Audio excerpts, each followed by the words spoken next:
All right, everyone. Hi and welcome. We're on the minutes. We're ready to start. First of all, I'm Mathias. For those of you who don't know me, I'm the leader for the Center for Physically Active Learning and have the pleasure to inviting you all to this conference. And I'm super happy to seeing all of you. I thought that a good start for this presentation would be to kind of elaborate a little bit on the title for the conference, because it's a lot of words in one word. So what does this Sefal really mean? So to take you through it, there's a lot of, well, this is a Norwegian word, obviously, but if we first take fal, that's physically active learning in Norwegian. So that's what we've been working with here in Sefal. It's physically active learning as kind of a way of integrating physical activity into the learning process of pupils, and that's been at the core of the work that we've been doing. And then there's the second word in this Sefal conference word, which is the Center for Physically Active Learning, which is what we have been working with the last 5 years. And also the reason we're gathered here today is because we're celebrating 5 years that it's 5 years ago that when we received our funding from Gjensidigestiftelsen, which we're really happy about, and we have all the reason to be thrilled about what we've achieved so far. And so thank you so much. And then there's the last word, which is fantastisk. And I don't know if that really translates into English, but it's a mashup of the words physically active learning plus fantastic. So that's the web page that we have developed and created thus far. So this is really what the conference is going to be about. So for all the new attendees, thank you so much for coming. I'm looking forward to sharing our results and experiences with you. We just had 1 hour ago, the Nordic part, where we went through more of the kind of details that regarding our education and the continuous professional development. But now we're going to be zooming more in on the research work that we've been doing. So the plan for, well, about the next hour is to, first of all, wish you a warm welcome. And then Professor Geir Kåre Resaland is going to kind of summarize the Nordic conference, what we've been talking about and who were there. And I think he have a lot of interesting comments on that. And I'm looking forward to seeing what he kind of brought with him from the conference. And then we are so lucky that we have Dr. Anna Chalkely and Amika Singh with us. They're going to be talking about work they've been doing, where they have been interviewing all us in Sefal. It's been a really interesting process. And also, as a researcher, it's interesting to kind of sit on the other side of the table and be interviewed for once. Then I will be talking a little bit about the 5 years of Sefal and focus on the results of our project and what we have achieved and accomplished so far. Then we have the PhD candidate Ståle Teslo with us. He's a Sefal employee and has been with us the last 4.5 years. He's been doing his PhD on Sefal, and he's going to be talking a little bit about the broad research that we have been doing. And then, of course, least but not at the least, Professor John Bartholomew, and he's gonna give us some of his opinions on what Sefal have contributed to an international stage, because although it's interesting to see what we have achieved in Norway and in the Norwegian context, especially within the education part, it's really interesting to see what we have been doing on an international stage, and also to kind of hear this from one who is so respected within the field. And then Professor Geir Kåre, which is the founder of Sefal, I think it's only fair that he gives us his final wishes and a final thanks before we say goodbye for today. So again, thank you all for coming. I'm really looking forward to sharing this with you. And I think I'm just going to give you the word, GK, and I'm really looking forward to hearing what you have to say.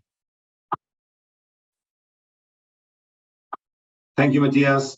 Okay, first of all, this is a great and exciting day. 5 years, it's been a long time, but also a very short time. So it's great to kind of sum up a little bit what we've done in Sefal. And today we had session, the Nordic session, that I'm going to give you a brief overview of. I will not say anything about what's said because you will include that, and also Ståle will say a little bit Øystein, and so I will take a little bit for what the others said.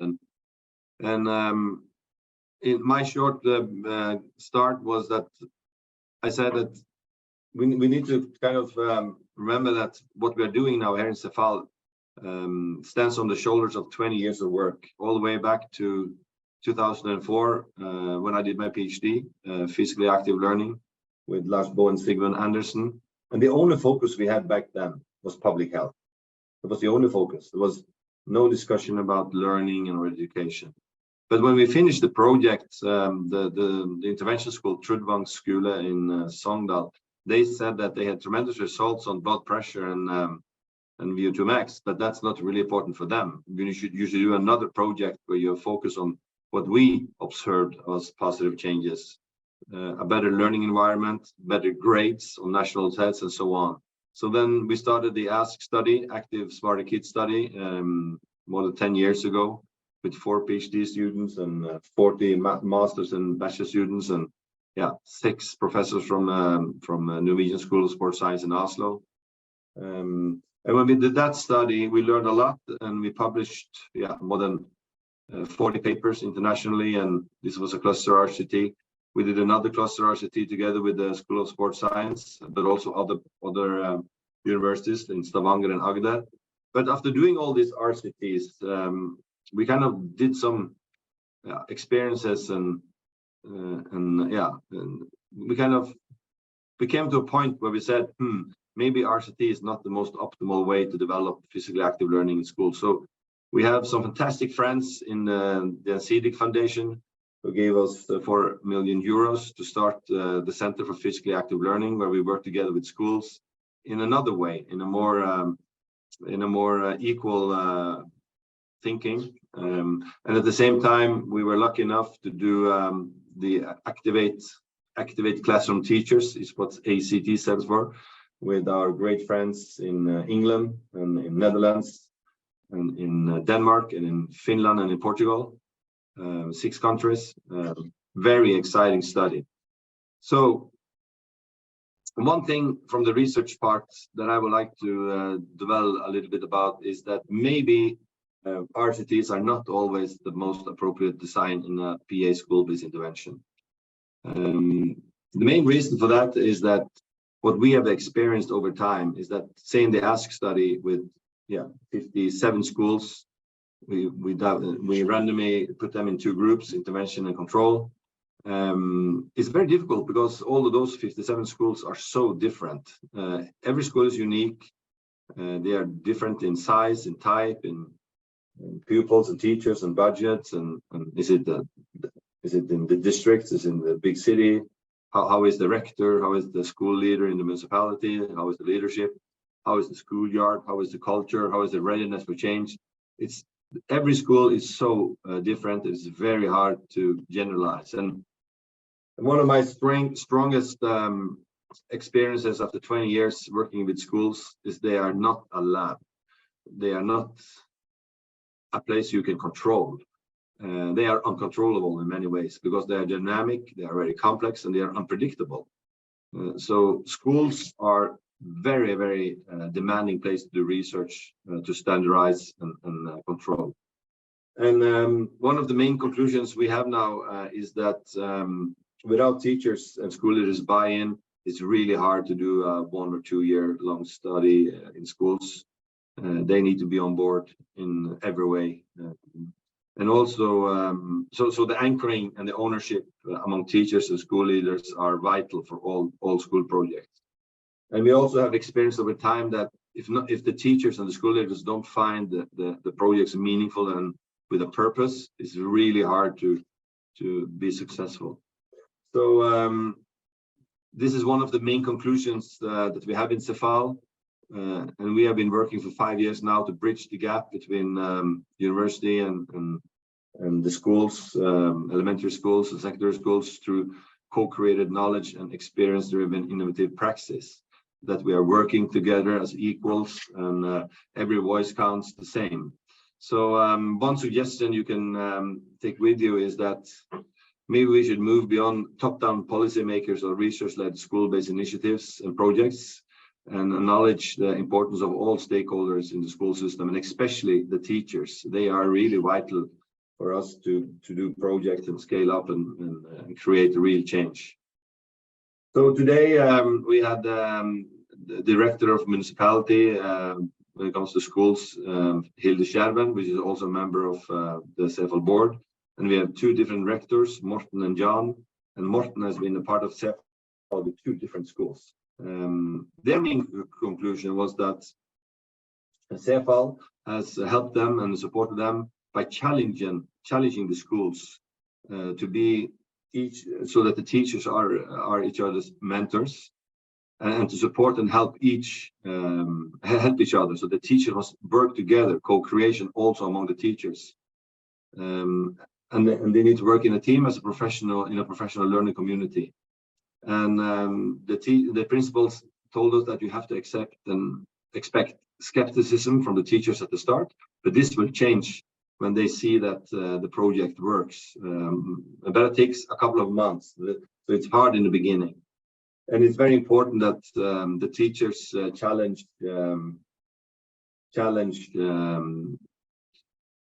what is the normal at the school. Yeah, you can read for yourself. But one of the principals said it's a joy to see pupils solve math tests together with joy outside in the schoolyard.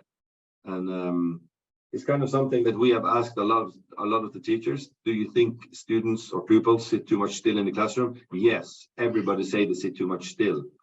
So we had a couple of pupils that also had a video, and they said that PAL was very fun.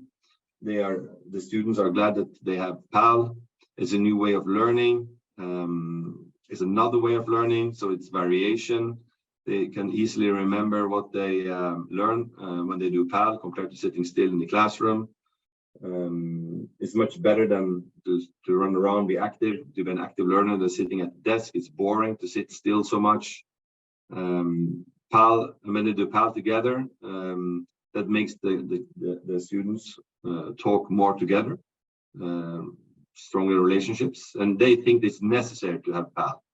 So very positive from the pupils.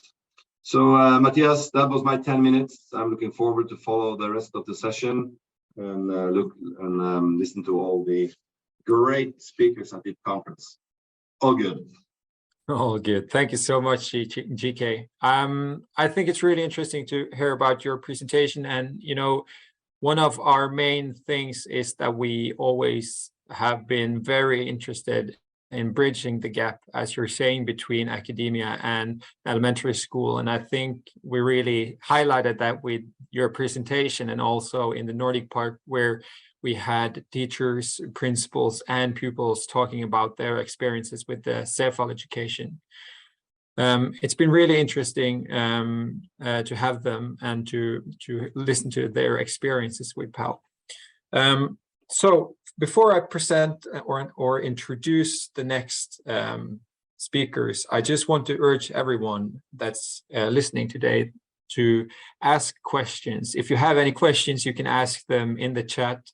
You can send them directly to Tom or to Sophia if you don't want to ask directly in the chat. And then also we can ask the speakers if you have any questions. So please, if you do have any questions, just direct them to us, and then we will ask the presenters. All right, so the next presenters today, we're so lucky to have here two really wise heads that have been working with Sefal for 2 years, and we have been so lucky that they're also wanted to do some research on Sefal, Dr. Anna Chalkely and Amika Singh. The floor is yours. Thank you, Mathias. Let me just get my presentation up, and if you can give me a thumbs up or something, let me know that you can see it okay. Fantastic, thank you very much. Yes, as Mathias said, we are going to be presenting our work that we've done most recently to kind of reflect and review upon Sefal's journey in the last 5 years. And it's a very difficult task to do in 10 minutes, but I'm going to give it my best shot. And apologies if I go too quickly for you. But what we really wanted to do was try and capture and share the learning from Sefal's experience of working with schools and developing innovations within education. So for those who may not be familiar, as Mathias said, Sefal received funding from the foundation back in 2018. GK received funding to set up Sefal, and their remit really was to develop a unique support system for schools by combining knowledge from research with experience from the field of practice to develop physically active learning as a didactic method of teaching, which was sensitive to the Norwegian context. And the main vehicle for doing this was through a workplace and web-based CPD programme. So within the 5 years, Sefal's target was to certify 100 schools and 1,000 teachers in PAL using the CPD. And when reflecting on Sefal's journey, we had 2 key questions really that we wanted to try and answer. So these were, how has the Sefal approach been developed and how has it evolved over time? And also really trying to unpick what these key processes were that contributed to the development of the Sefal approach. So to do this, we took a qualitative approach, and really very much like putting the pieces of the puzzle together, we had 3 main sources of data collection. So the first was document analysis. So we looked at different funding applications, board meeting minutes, presentations, and documents relating to the CPD. We also conducted individual interviews. So those that know Sefal best, the current and previous members of staff, representatives from the Sefal board, and also HBL as well. And then we also held an interactive workshop with members of the team who hadn't participated in an interview. To have a look at the data and analyse it and summarise it in a systematic way, we applied something called the critical event card technique as an analytical tool. So what this does was to try and identify Sefal's evolution in terms of events associated with what people were telling us were perceived significant changes to the programme, but then try and scrutinise those events and describe them in more detail. And what we found were, really, it was evident that Sefal's journey has been characterised by not necessarily events per se, but several phases or periods which we decided to summarise into themes. So firstly, what stood out for us and was really quite clear was the importance of leadership, particularly leadership in establishing Sefal, and how that leadership then led the foundations for Sefal's progress. Following the funding received from the foundation in 2018, 2 things happened in relatively quick succession.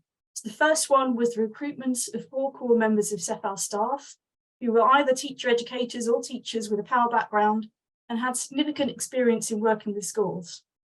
The second one was the establishment of the Sefal board, so consisting of individuals from different disciplinary perspectives to oversee and offer checks and balances to decision making. And both of these processes involved purposefully selecting individuals who would provide diversity in terms of perspectives, experience, and skills. And that really is a theme that was carried forward into Sefal's vision and mission, which centres, as GK said, on co-creation, both within research but also with practice. So Sefal believes in working with schools, with teachers on equal terms, respecting their skills, experience, and understanding of PAL, and being sensitive to the school context. So rather than doing research on schools and on teachers, it's very much co-produced and co-developed with them. The second theme, just to summarise our results, is that when we looked at the data and looked at everything we'd collected, it was very evident that the first year of Sefal and its CPD was characterised by really rapid growth. There was a lot happening within that first year. So the first CPD was put together very quickly. That was delivered just in 1 semester, in the spring semester. And the second CPD was launched in June 2019. So within a 10-month period, we'd already got 2 iterations of the CPD. Thereafter, it established quite a clear pattern: plan, do, and review. So responding to the needs of participants, refining and adapting the CPD, and then preparing for the next delivery. The other interesting thing about the CPD is really the recruitment and how Sefal recruited schools, and then teachers into the CPD. And over time, this has progressed from recruiting individual teachers within the school to a whole school approach and recruitment of multiple schools from the same municipality. So again, something that GK alluded to is that Sefal quickly concluded that for PAL to be embedded within the school system, they really needed to work with whole schools to promote ownership and buy-in, and to support this sort of bottom-up approach, which helps to facilitate the communities of practice within the school, but also the wider professional learning community. And then the third thing we found was building capacity. And I think, again, something GK mentioned, Sefal's been or has continued to seek to increase capacity through additional sources of funding. So these have been predominantly used to support research activities, which was not originally part of Sefal's remit, but it was seen as very favourable from both HBL and also the foundation. And this led to additional funding from both partners and resulted in the recruitment of additional staff within Sefal. But I think what this additional funding did was really facilitated collaboration at an international level, and that's something that Bart will talk about a little bit later on. But through multicultural projects, such as the Erasmus Plus funded Activate project that GK mentioned, and drawing on international researchers and international teacher educators has helped Sefal to establish its position as an international leader in developing PAL as a didactic teaching method.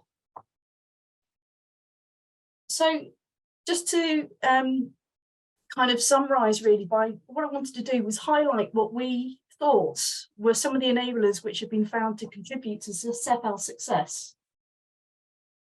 And the first one, perhaps unsurprisingly, as GK has already mentioned, is the co-production and the co-producing.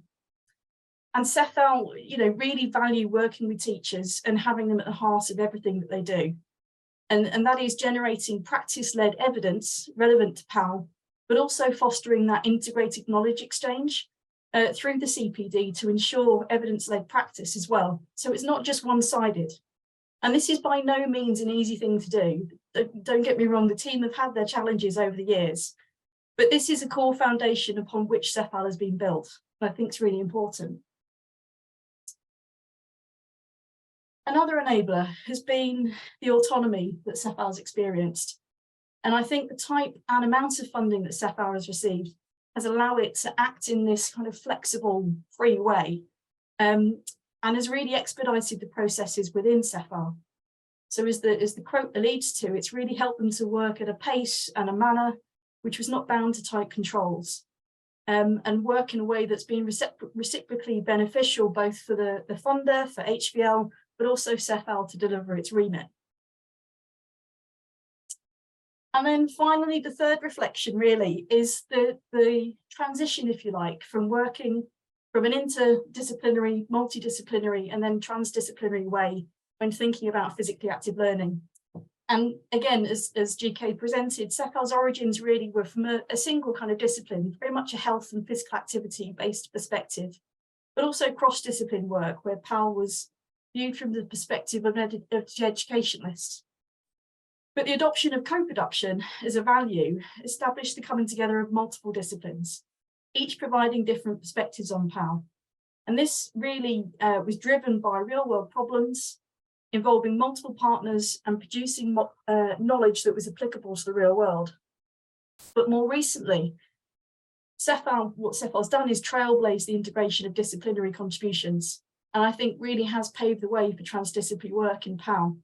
And this provides a shared space with the opportunity to develop new practices, and is something I have no doubt will continue and will evolve over time.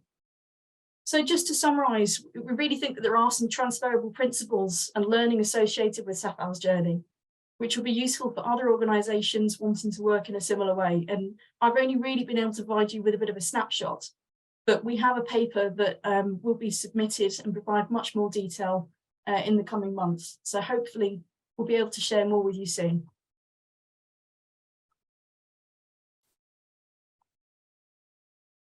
Thank you so much, Anna and Amika, for that interesting peek into Sefal. I really think it's lovely to sit here sideline and just listen to you guys explaining Sefal from a third perspective. But I really think you have been able to capture some of the core of what we've been doing and also the kind of issues and troubles we had, and the difficulties and the complexities that we have been working with. So thank you so much for presenting the work, and I'm really looking forward to reading the paper. All right, so moving on, I'm gonna actually summarize some of the results we have been doing in Sefal. And as Anna is saying, I think that this really just provides a snapshot of what we have been doing. We have been writing this final report that we have just been finishing up as a part of our end of the project funded by Gjensidigestiftelsen. But that's only in Norwegian per now, but I hope we can share it with you in English after a while. So I'm just going to share my screen, and then I will share with you the results. I think GK and Anna really have provided sufficient background for what we have been doing, and also some of the work we've been doing. But just to capture some of the work we have been doing is that we provided a continuous professional development, CPD. So that's in-service teachers, where we're working with them to educate them in physical active learning. So our main goals when we got the funding was to educate 1,000 teachers in 100 schools in physical active learning as a didactic method in schools, and also to create a basis for long-term national investment that will be internationally leading. We also had a couple of sub-goals, which were to develop and create an important and long-lasting values for communities and society, to communicate knowledge about PAL as a choice of method, and also to further develop and improve the digital web page, Askbasen. So first of all, I wanted to share with you that during the 5 years that we have been existing and have been doing our continuous professional development program, we have educated more than 1,000 teachers. We have educated 1,400 teachers as part of the continuous professional development program. As we were set out to do 1,000, we have been doing more. However, at the same time, we have only been doing 80 schools. And the reason for this is that we kind of had this development during our years, where we started out with 5 to 10 teachers at each school. We quickly figured out that if we're going to do this sufficiently and effectively, we needed to change our approach, our model of how we were thinking about continuous professional development. So instead of only having 5 teachers from each school, we have now the whole school with us. So we're working whole school approach and with the professional learning community. And that's an essential part of how we're doing physical active learning, continued professional development program, to change the school culture in terms of actually providing a sufficient fundament for doing physical active learning. As you can see here at the map of Norway, we have had a national-wide education reaching all the way from the south of Norway to the north of Norway in different municipalities. And also, as Anna and GK are mentioning, it was important for us to co-create this education and always kind of receive feedback and change the education so it would be suitable for the teachers in the context they were doing. So it would always be important for us.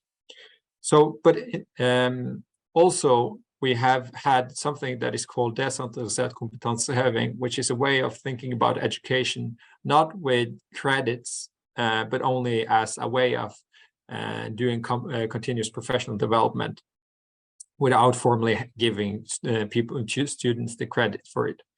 And with it, we have had 90 schools and 1,565 teachers, a total of.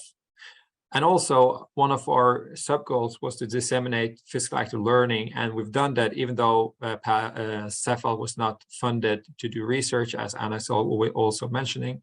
We have published 11 papers peer-reviewed internationally, both in health journals, but also in educational journals.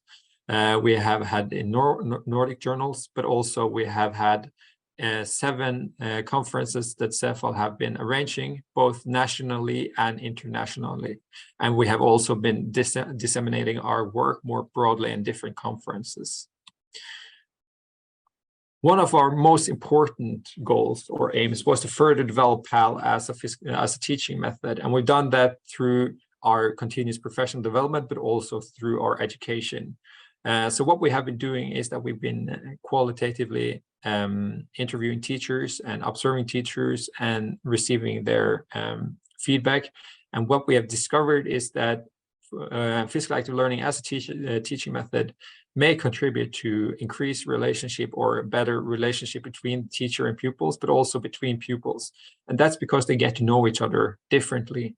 In terms of not only getting to know each other as a teacher that is standing in front of the class and the class is sitting, but also in terms of them getting to know not only what they know, but also how they know it, and getting to learn, the more skills of it and knowledge of it. And that also have to do with the school environment. So meaning that with physical active learning as a teaching method, we are increasing the collaboration between the teacher and pupils, but also between the pupils, and breaking down these social barriers that can happen while sitting down. And that's also because there are more interaction, motivation. And then we have, the way of experiencing the content, not only the factual one-way transfer of knowledge, but also, embodied the content and exploring the content. And then we have on a teacher level, the freedom and autonomy. And what we mean by that is that the Norwegian teachers have this more freedom to choose their way of thinking about teaching, and with challenging their teaching or pedagogical practice, we see that their interpretation of the curriculum are beneficial for their way of understanding physical active learning, and also challenging, as GK is mentioning, their own pedagogical practice. And then we have tried to make some pedagogical principles for physical active learning. That meaning how to introduce physical active learning, the group size of pupils' group size, how many pupils are beneficial for doing physical active learning, and also the way of structuring teaching more broadly, both introducing how you're conducting teaching and also how you're evaluating teaching. One of the most exciting things that we have been doing is Fantastisk. And I want to briefly show you this afterwards, but this is a web page that we have been creating, where we have created a web page for teachers by teachers, and it have 4 pages: learning activities, the knowledge site, e-learning, and about us. It's only in Norwegian, unfortunately, but we hope to kind of internationalize this web page eventually. So if you scan the QR code here, you can visit the web page. Then also, in terms of our aim of creating a long-lasting change, it's interesting that we have been mentioned in 2 important white papers, one on education and one on health. So the green one here is called Further Practice in CPDs, where we're mentioned as one innovative environment where we're doing innovative ways of approaching the practice field, having this workplace-based education, rethinking the way we're thinking about education in a lifelong perspective. And then also the Time for Action, which is a health white paper. We are lucky enough to be mentioned as one innovative environment where we have the intentions of facilitating physical activities within theoretical subjects, and one way of thinking about health in school in the future. So just to summarize, we have had a total of 1,565 teachers. We estimate that we have reached about 18,500 pupils that have received a more physically active, practical, and varied school day. We have 90 schools that have participated in our CPT, and also from 37 municipalities in Norway. And again, we should have spent so much more time on this, because this is just a fraction of what we have been achieving, but it's really interesting to kind of see the picture of it. All right, so that was my time for talking about the results of Sefal. And further, we're going to be listening to Ståle Teslo, our PhD candidate from Sefal that has been working with the CPD, but also evaluating Sefal as part of his PhD. And he will now be sharing the meta perspective of the Sefal research. Yes, thank you, Mathias. Let's see. You see my screen? Okay. There we go. So, yes. Hello. So, my name is Ståle Teslo, and I'm a PhD candidate at Sefal. And for the next minutes, I will present the research that we have conducted in Sefal over the years. I will not go into detail in each article, but rather give you a quick overview. So the research that we have conducted on PAL can be divided into three main areas. So the first area is PAL in practice and policy, and the second is competence development in PAL, and the third is PAL as a didactical approach. These three areas can be seen in relation to Sefal's development through the years and previous research in the field. As already GK has been talking about, how this field has been developing from a health to a more educational and didactical field. We see that the research we have conducted is related to that. And the first area, PAL in practice and policy, is about how PAL is understood and practiced. This was important for strengthening the legitimacy of PAL, especially teachers' understanding and meaning making of PAL were vital because they are important change agents. And we needed to understand their perceptions, needs, and context to design a relevant continuing professional development program in PAL. So here we see a selection of relevant papers that are published and are in review. So for in the second area, competence development in PAL, this one is about Sefal and the PAL Continuing Professional Development Program. The research in this area has explored how to facilitate competence development in PAL and its influence on teachers' practice. The background for this has been to evaluate the work that we do over the years and the CPD over the years and the CPD program that we offer in order to develop this even further. And then the third area, PAL as a didactical approach, is about developing PAL as an alternative way for teachers to develop pupils' competences in school and education. This involves a shift in the legitimation of PAL, which is primarily based on health-related purposes, to also base PAL on didactical purposes. In that way, PAL can become, as Mathias is talking about, an integrated part of the pedagogical practice in school and in teachers' practice. So to sum up, a lot of exciting research has been conducted in Sefal, which has helped to move the field forward and hopefully to make school and education better for the children. So I think that's all I was planning to say for this presentation. Thank you.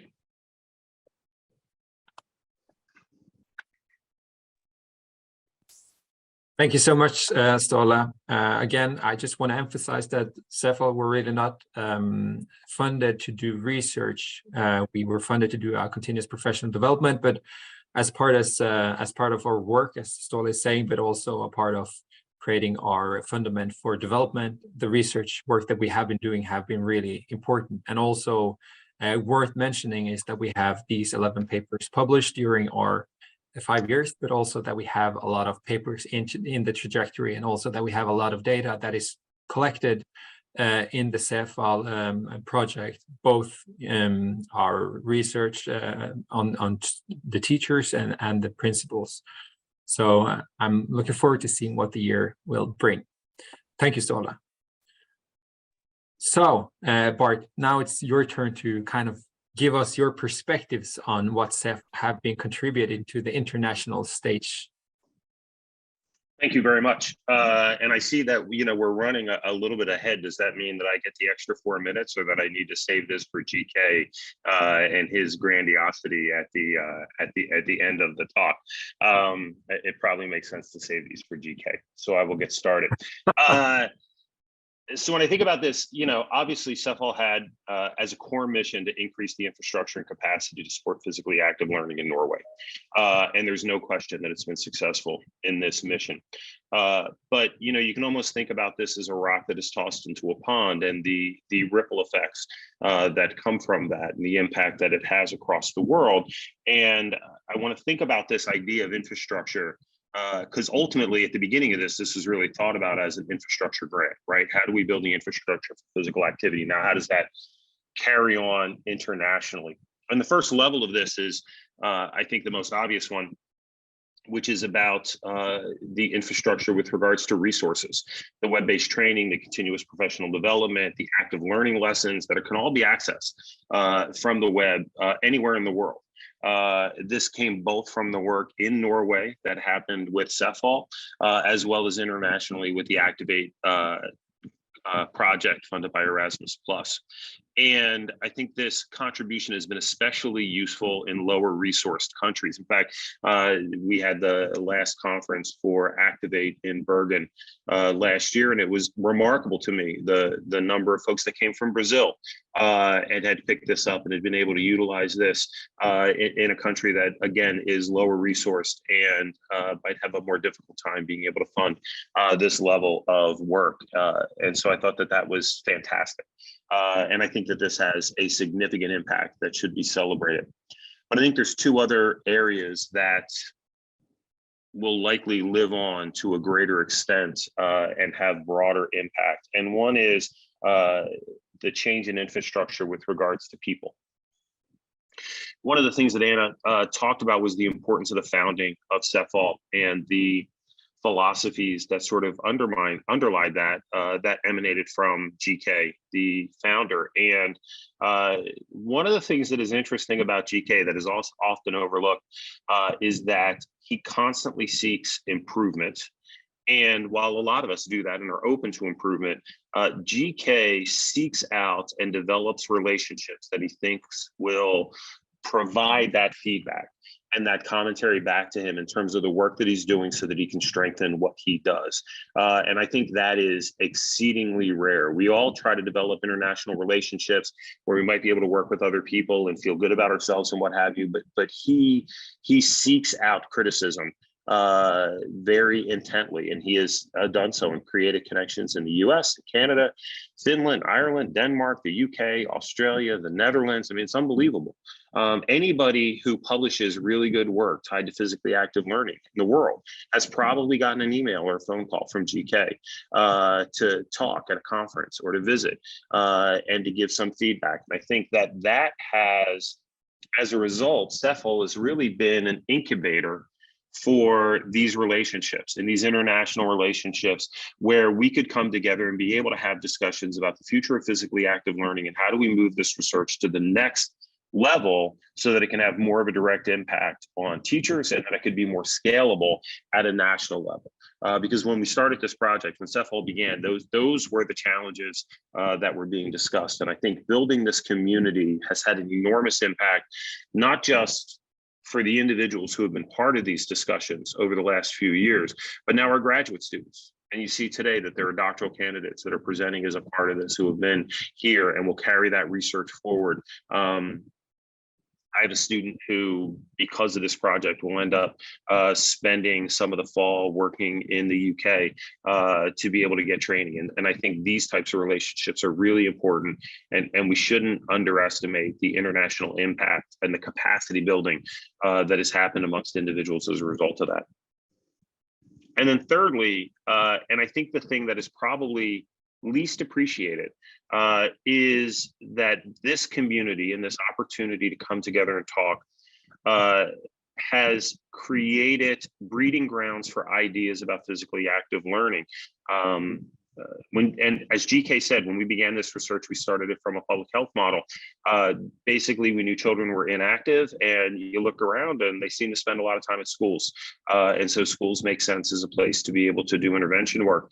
And honestly, I think that's not a terrible approach if you're working with an individual school.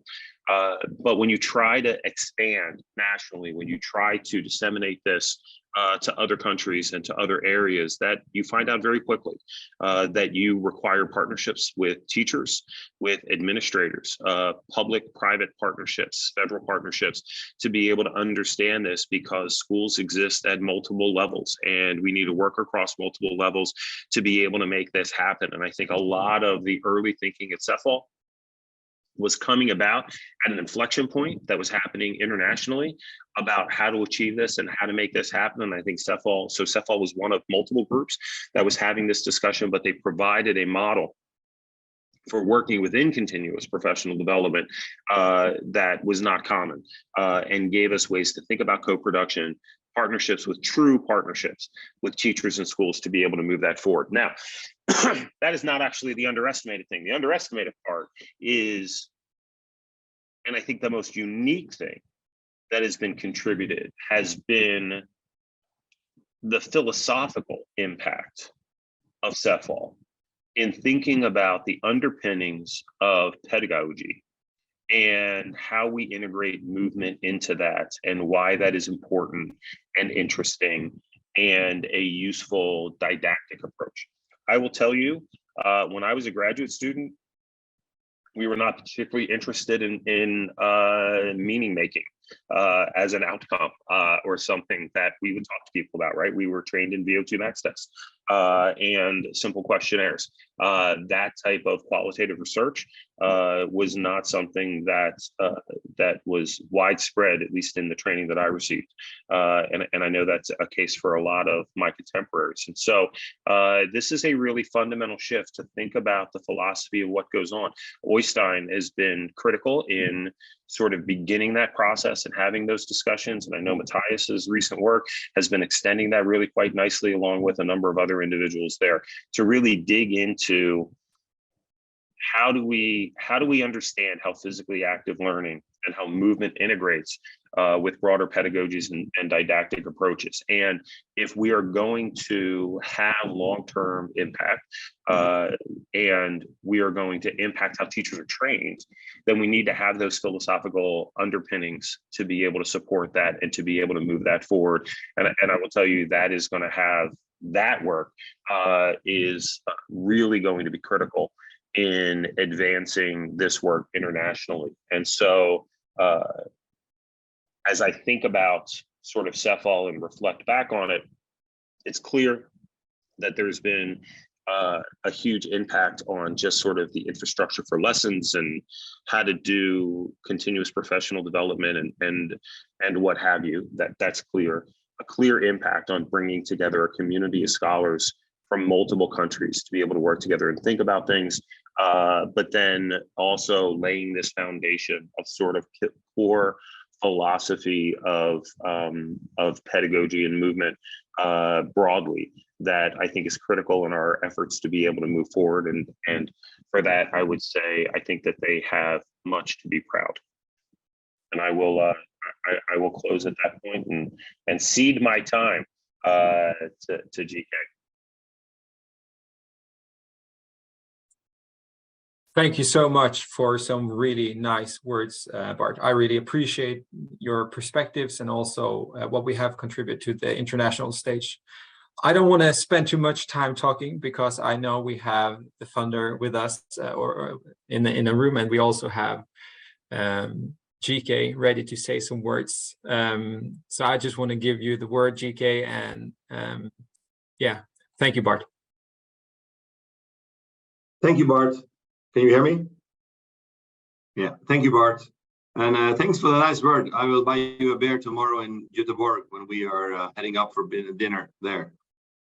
I would like to say that all the pictures you see of children are taken by our own photographer. This is Norwegian children, where the parents have accepted that we use the pictures, which is also very important. I would like to show you a couple of pictures when we summarize up. And the main word is thank you. We are very full of gratitude for everybody that's been a part of this.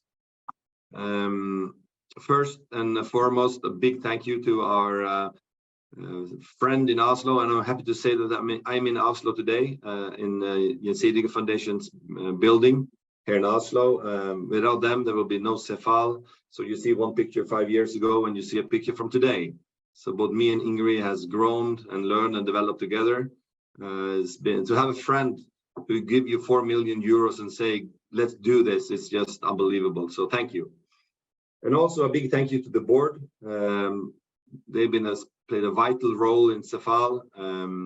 Without them, we will never, we would never been able to done what we have done. So this is, great people. And also, I almost start to cry when I see all these fantastic people we have here in Sefal. We put together a bunch of group of people who really have co-creation, working together, really try to make something new, novel.